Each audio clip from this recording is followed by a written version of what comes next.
Hey guys, welcome to another episode of Smash Brothers, where we talk everything Smash Brothers, because Smash Brothers is smashing, and the most smashing thing ever is Smash Brothers. Oh wait, no. We're here for the Nintendo Direct. Oh wait, no. It was E3. Let me rewind all that. Hey guys, I was a little bit confused right there, because I thought I just watched a Nintendo Direct for Smash Brothers. But no. Welcome to another episode of Smash JT, where I'm going to talk about my severe disappointment with Nintendo's E3 showing and why it's so frustrating. Smash JT. Okay, first off, Nintendo does not owe me anything. In fact, they don't owe any of you anything either. And what I'm kind of gathering is that's exactly their approach when it comes to any kind of reveal and how they go about talking about their games. They do it their way, Nintendo being Nintendo, and in this E3, Nintendo'd up the Nintendo E3 Direct so Nintendo that it was the most Nintendo thing I had ever seen in my entire life. I mean, this 45-minute presentation was filled and occupied by 30 minutes of Smash Brothers. And don't get me wrong, I love Smash Brothers. It's one of my favorite games, one of my favorite series ever created, and I am pumped for Super Smash Bros. Ultimate. I think it's going to be the best thing that ever hit any console ever.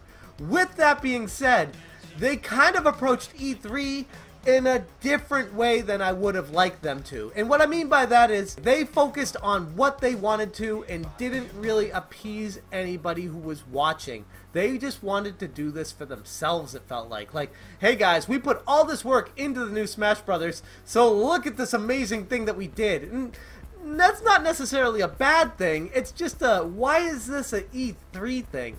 And I know Nintendo warned us earlier, they said it's gonna heavily be relying on Smash Brothers for the E3 presentation, but even for Nintendo, I thought this was a little much. I mean, it was 15 minutes of a sizzle reel of other games. They kicked their show off with a brand new game, something that's never been announced before, and honestly, it looked pretty cool. It was a cel-shaded mech game called Daemon X Machina. I think I'm saying that right. And while I was watching it, it reminded me a lot of the Sin and Punishment game that was initially unreleased on the N64 and then eventually made its way to the eShop on the Wii, and then they had a sequel for it called Sin and Punishment Star Successor on the Wii. It reminded me of that kind of game, and if it's anything close to what Sin and Punishment was, if I'm even looking at this trailer right, I'm pretty excited about it.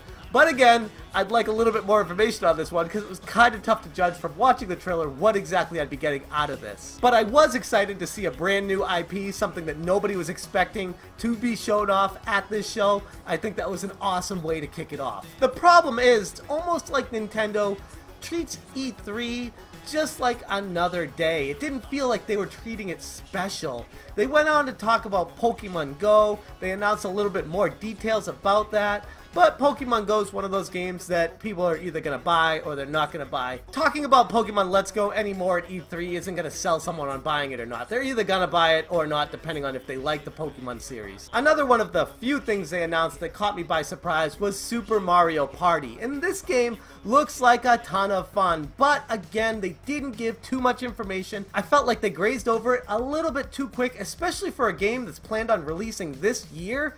I didn't see very much specifically when it came to connecting systems together. I would have liked to see more games shown with that aspect of it and how that works in conjunction with the main game and what kind of style the Mario Party is going to take on in this.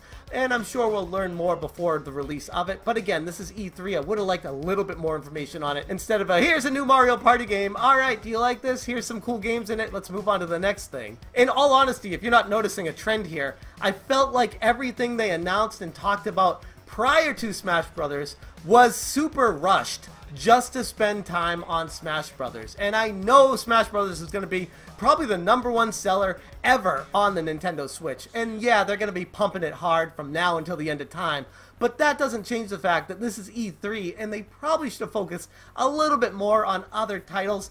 Even if they didn't have other titles in addition to what they showed here, they could have expanded a little bit more on them, especially with the sizzle reel on all the games that are going to be coming out to the Switch and the third-party games.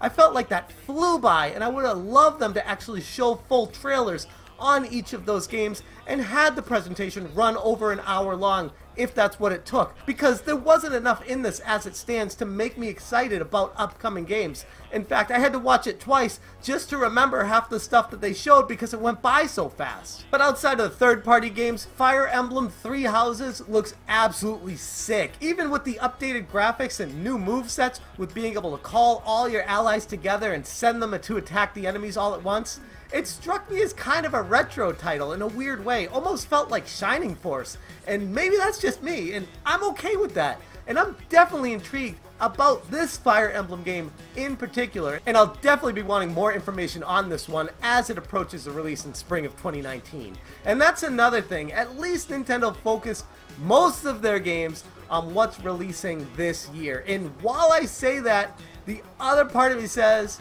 well, that means Metroid Prime 4 probably isn't coming this year. That means Yoshi probably got delayed.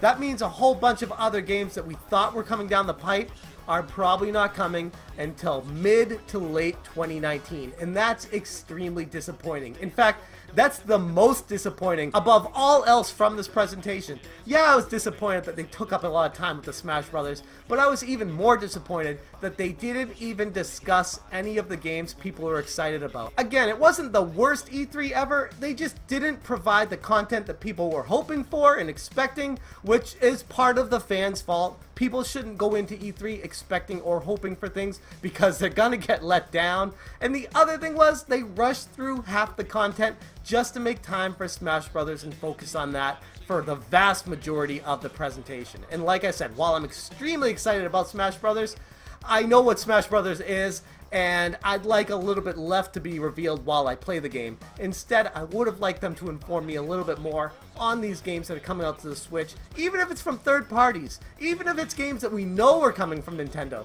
just to focus on them a bit more, to get my interest perked and to make me more excited about them. I'm extremely excited about Hollow Knight that releases today. I'm definitely going to be picking that one up. Game looks absolutely excellent. I've heard of a ton of people giving it roaring recommendations, so I'm definitely going to be diving into this Metroidvania type game. And hell, I might even check out FORTNITE because it's free and it's on the go and it might be fun to play on the Switch. I still haven't played FORTNITE yet. This might be my first chance to actually do so. Ultimately, what this E3 comes down to for Nintendo is they made a 15-minute E3 2018 Nintendo presentation and then piggybacked it with a half-an-hour Nintendo Direct on Smash Brothers. And I think it would have gone over a lot better with people, even if they had the same amount of games, to spend a little bit more time with each of them so that people got a better idea of what's going to be presented on their Switch going forward, and then save the vast majority of the Smash Brothers for its own unique Nintendo Direct Smash Brothers later on down the road, even if it's a week or two down the road, just so we focus on E3 stuff instead of Smash Brothers. That was my biggest takeaway from this thing, and I feel like they could have reorganized and made a much better presentation for the end viewers. My overall grade for Nintendo with this E3